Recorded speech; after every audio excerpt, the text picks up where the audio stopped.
Salut à tous, bienvenue, merci d'être fidèles sur Direct News. Vous le savez tous, on vit des temps relativement difficiles, mais ça nous empêche pas de poursuivre cette rubrique avec beaucoup de plaisir. Taxiphone Premium, on remercie du reste à cet effet. Les Taxiphones Premium d'être toujours avec nous dans cette période, on vient de vous le dire, assez particulière. On a beaucoup de plaisir, vous comprendrez vite pourquoi de recevoir le professeur Philippe Morel. Philippe Morel, bonjour. Bonjour, monsieur Merci Vadin. beaucoup, professeur, Merci. d'être avec nous. Vous voyez que c'est notre taxiphone habituel piloté par notre ami Slim, qu'on remercie et qu'on salue. Un taxiphone qui exceptionnellement va rester ici tranquille parce qu'on va essayer de mettre toutes les chances de notre côté, de ne pas être tous dans le même bateau. Professeur, on a pris... Ou dans le même taxi. Ou dans le même taxi, on a pris quelques mesures. On a enlevé aussi les bonnettes qui sont porteuses de microbes. Et puis on va rester bien évidemment à une certaine distance. Et puis à noter que tout à l'heure, on s'est salué amicalement comme ça d'un petit coup de pied qui était Absolument assez sympathique. Philippe Morel, on va parler évidemment, ce n'était pas forcément prévu parce que j'aime bien parler un peu de tout avec vous parce que vous êtes multifonction. Là, actualité oblige, on va parler quand même de ce Corona. Vous comme professeur, alors c'est pas forcément, on va dire, votre spécialité, mais enfin vous avez quand même un avis. Comment est-ce que vous vivez cette crise, cette épidémie ? Alors écoutez, je le vis au plan personnel de manière assez facile puisque la seule contrainte que j'ai, c'est le confinement bien sûr, sauf aujourd'hui, et que l'activité chirurgicale continue pour les cas urgents. Au plan humain, évidemment que c'est un problème majeur et qu'on déplore actuellement dans le monde des milliers de morts et qu'il faut absolument que notre population comprenne qu'il faut strictement respecter les consignes édictées par notre État cantonal et notre État fédéral. C'est très important, cela prévient une dissémination rapide du virus et cela permettra d'assumer pour les milieux médicaux les cas qui nécessiteront une intubation en nombre non pas excédentaire mais en nombre acceptable qu'ils peuvent assumer. Donc suivre les consignes est évidemment extrêmement important et je pense qu'on doit tous réaliser qu'il faut les suivre, que c'est impératif. Il y a des tas de faux bruits, il y a des tas de pseudo-docteurs qui émettent des avis divergents, mais il est clair que nos autorités édictent des remarques, des commentaires et des consignes qui doivent être strictement respectées. Ce que je fais, ce que ma famille fait et ce que les personnes de la clinique générale Beaulieu font de manière extrêmement assidue et claire. Alors vous, qu'on comprenne bien, votre quotidien aujourd'hui, vous qui avez l'habitude d'opérer avec notre ami Da Vinci, le robot. Dernièrement, on était ici pour l'ouverture du centre de l'obésité. Tout ça, c'est un peu en parenthèse ? Alors oui, si ce n'est que demain, je vais opérer une personne qui a un cancer. Ce cancer doit être opéré parce qu'évidemment, on ne peut pas attendre des semaines. C'est une maladie qui est considérée comme une urgence, que je vais pouvoir l'opérer dans le cadre des urgences et dans le cadre d'une activité chirurgicale évidemment forcément restreinte, et le Swiss Medical Network a donné des consignes qui correspondent à celles des autorités. Nous avons donc très clairement diminué notre activité parce que nous nous intégrons dans le système de santé suisse pour ce qui est de l'ensemble des autres cliniques du groupe, mais également genevois, et nous sommes prêts évidemment à contribuer à l'effort indispensable pour prendre en charge les patients victimes de ce coronavirus, respectivement pour les patients qui ne peuvent pas être pris en charge dans l'hôpital universitaire de Genève qui assume les cas, mais ceux qui ont des opérations semi-urgentes ou urgentes ou des maladies qui nécessitent une hospitalisation. En somme, le débordement des HUG dans cette situation de crise incroyable, imprévisible et vraiment très importante. Philippe Morel, moi j'ai envie de dire, vous aurez finalement tout vécu, si je peux me permettre. Parce que alors, vous en avez vu des vertes et des pas mûres dans toute votre vie. Vous avez opéré dans des terrains difficiles, dans des conflits. Ça, comment est-ce que, voilà, justement, un peu écoutez, ça change des autres situations, parce que les autres situations, c'était de la chirurgie dans des conditions difficiles, dans des pays éloignés, comme d'autres de mes confrères, mais dans des conditions qui sont connues, qui sont cadrés. Là, on est vraiment dans l'inconnu, comme l'ont dit certaines personnes, face à un ennemi invisible, mais un ennemi clair, un ennemi grave, et il faut absolument s'adapter. Alors, la chirurgie doit se poursuivre pour les cas semi-urgents ou urgents, selon, encore une fois, les consignes édictées. Nous continuons une activité chirurgicale. Les patients qui en ont besoin maintenant seront pris en charge par le système sanitaire genevois actuellement, de manière adéquate, à la fois par les HUG, mais par l'ensemble des cliniques privées, qui, bien sûr, font corps avec les HUG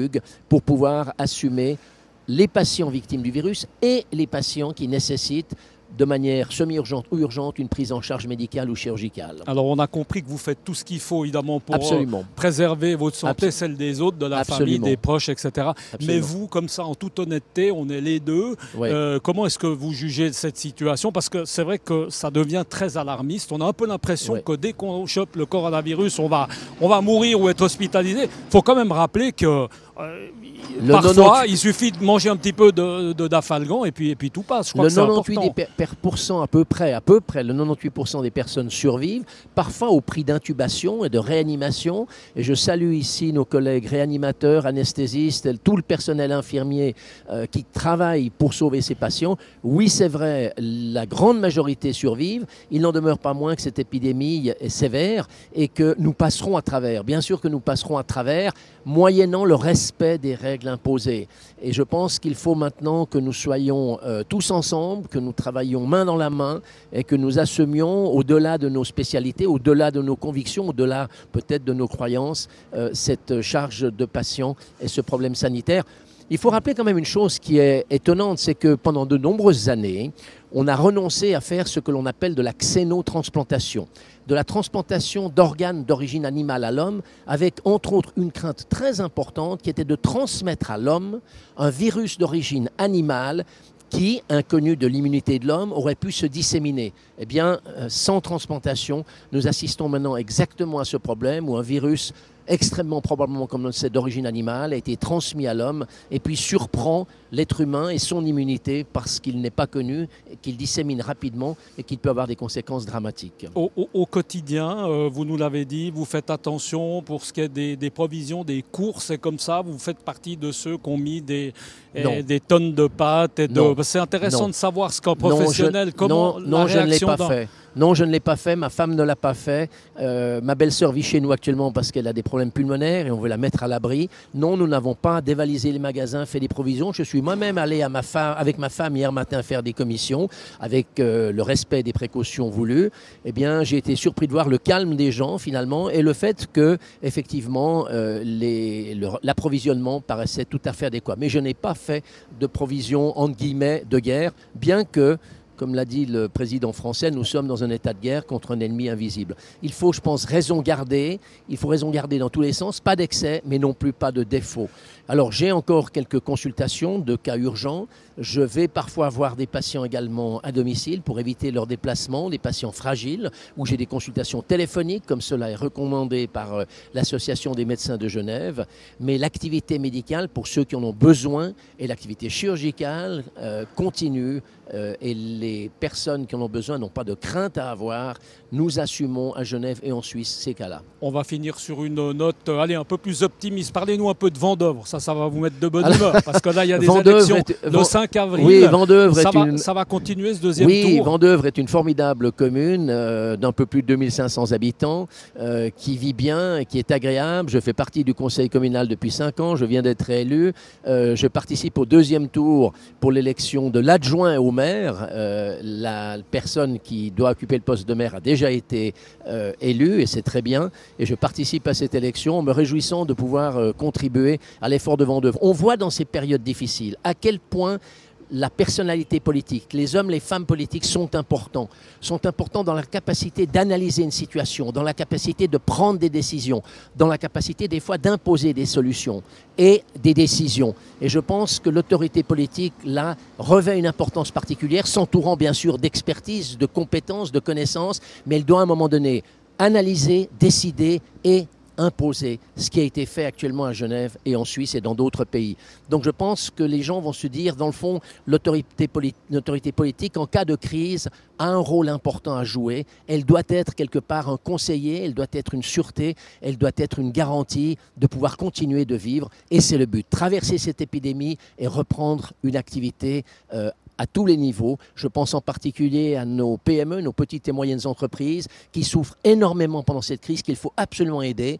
Et là, je salue les décisions qui ont été prises à la fois par le Conseil d'État et le Grand Conseil à Genève, comme dans d'autres cantons, d'aider ces entreprises à traverser cette crise, parce qu'au-delà du problème humain, du problème de santé, qui est bien sûr le premier, il y a derrière, et droit derrière, le problème économique et aussi une forme de survie, de problème de survie pour nos concitoyens. Il faut s'y en préoccuper dès maintenant, c'est ce qui a été fait. Merci beaucoup. beaucoup Philippe Morel. Avec ce temps, je suis obligé de terminer avec ce que vous savez parce que j'adore parler de moto, de Harley-Davidson. On a encore le temps d'y penser. Alors j'ai une bonne nouvelle pour vous. Ouais, j'ai essayé une nouvelle moto que j'ai chez moi, que j'ai eue. C'est une Indian. C'est une Indian. Je ne veux pas faire de publicité. C'est une Indian qui est un peu plus légère, un peu plus maniable. Je l'ai chez moi. Je me permets encore de faire 1 ou 2 tours pendant qu'on peut, sans s'arrêter, en circulant dans la région. Mais je dois dire que ça fait beaucoup de bien dans cette période difficile et dans cette période que nous vivons tous comme étant une période de restriction et de limitation de nos activités qu'il faut encore une fois absolument respecter. Et j'encourage toutes les auditrices et tous les auditeurs à vraiment respecter ces consignes. C'est crucial. Merci beaucoup Philippe Morel. Le message a été comme d'habitude extrêmement clair. On va vous laisser à vos différentes occupations. Voilà, merci beaucoup à vous. Merci. On vous le rappelle, un grand merci encore à nos amis de Taxiphone Premium, toujours là, eux aussi, même dans les moments difficiles, parce que c'est vrai qu'on pense souvent au personnel hospitalier, mais il y en a d'autres qui travaillent, qui sont tout le temps évidemment au service de ceux qui en ont besoin. Merci à notre ami Slim. Et puis nous, on se retrouve, on espère le mois prochain. Pas trop déçu de ne pas avoir fait de taxi, Philippe Morel? Non, un peu déçu d'avoir dû parler de ce problème aussi grave. On aurait préféré avoir un entretien un peu plus entre guillemets léger. La prochaine fois, on vous mettra dans le taxi. Actualité oblige. Parce que c'est normalement dans le taxi que ça se passe. Le mois prochain, en tout cas, on espère bien qu'on pourra recommencer notre rythme normal. En tout cas, prenez soin de vous et puis à très bientôt. Ciao.